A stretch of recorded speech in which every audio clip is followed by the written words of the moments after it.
ಮಾಹಿತಿ ಕೇಂದ್ರ ಯೂಟ್ಯೂಬ್ ಚಾನೆಲ್ಗೆ ಸ್ವಾಗತ.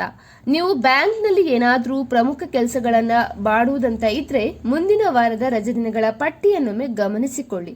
ಭಾರತೀಯ ರಿಸರ್ವ್ ಬ್ಯಾಂಕ್ ಏನಿದೆಯೋ ಇದೀಗ ಹೊರಡಿಸಿದ ಪ್ರಕಟಣೆಯ ಪ್ರಕಾರ ಆಗಸ್ಟ್ 25ರಿಂದ 31ರವರೆಗೆ ದೇಶದ ವಿವಿಧ ರಾಜ್ಯಗಳಲ್ಲಿ ಹಬ್ಬಗಳು ಮತ್ತು ವಾರಾಂತ್ಯದ ರಜೆಗಳಿಂದಾಗಿ ಬ್ಯಾಂಕ್ಗಳು ಕ್ಲೋಸ್ ಆಗಿರ್ತವೆ.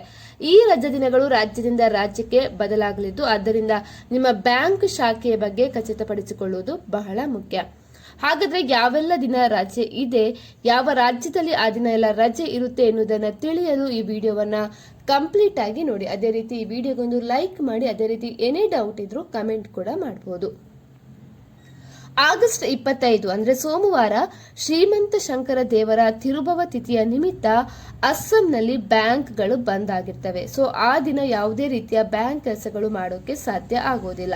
ಇನ್ನು ಆಗಸ್ಟ್ 27 ಬುಧವಾರ ಗಣೇಶ ಚತುರ್ಥಿ ಮತ್ತೆ ಇತರ ಪ್ರಾದೇಶಿಕ ಹಬ್ಬಗಳಾದ ಚತುರ್ಥಿ ಪಕ್ಷ, ವರಸಿದ್ಧಿ ವಿನಾಯಕನ ವೃತ, ಗಣೇಶ ಪೂಜೆ ಹಾಗೂ ವಿನಾಯಕರ್ ಚತುರ್ಥಿಯ ಕಾರಣಕ್ಕೆ ಬ್ಯಾಂಕಿಂಗ್ ಸೇವೆಗಳು ಇರುವುದಿಲ್ಲ. ಅಂದು ಕೂಡ ಗುಜರಾತ್ ಆಗಿರಲಿ, ಅದೇ ರೀತಿ ಮುಂಬೈ, ಇನ್ನು ಬೆಂಗಳೂರು, ಭುವನೇಶ್ವರ, ಚೆನ್ನೈ, ಹೈದರಾಬಾದ್ ಹೀಗೆ ಕೆಲವು ಕಡೆ ಬ್ಯಾಂಕ್ಗಳು ಬಂದ್ ಆಗಿರ್ತವೆ.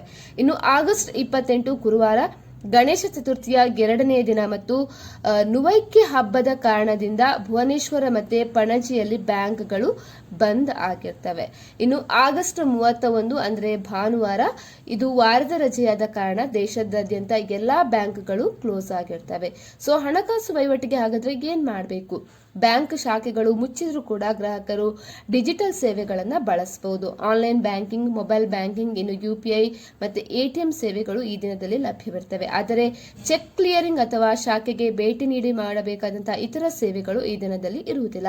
ಹಾಗಾಗಿ ಯಾವುದೇ ಅನನುಕೂಲತೆ ಉಂಟಾಗದಂತೆ ಮುಂಚಿತವಾಗಿ ನಿಮ್ಮ ಕೆಲಸಗಳನ್ನು ಮುಗಿಸಿಕೊಳ್ಳಿ. ಸ್ನೇಹಿತರೆ, ನಾವು ಮಾಡಿರುವಂತಹ ವಿಡಿಯೋ ನಿಮಗೆ ಇಷ್ಟ ಆದಲ್ಲಿ ಕೂಡಲೇ ಮಾಹಿತಿ ಕೇಂದ್ರ ಯೂಟ್ಯೂಬ್ ಚಾನಲ್ ಅನ್ನು ಸಬ್ಸ್ಕ್ರೈಬ್ ಮಾಡ್ಕೊಳ್ಳಿ.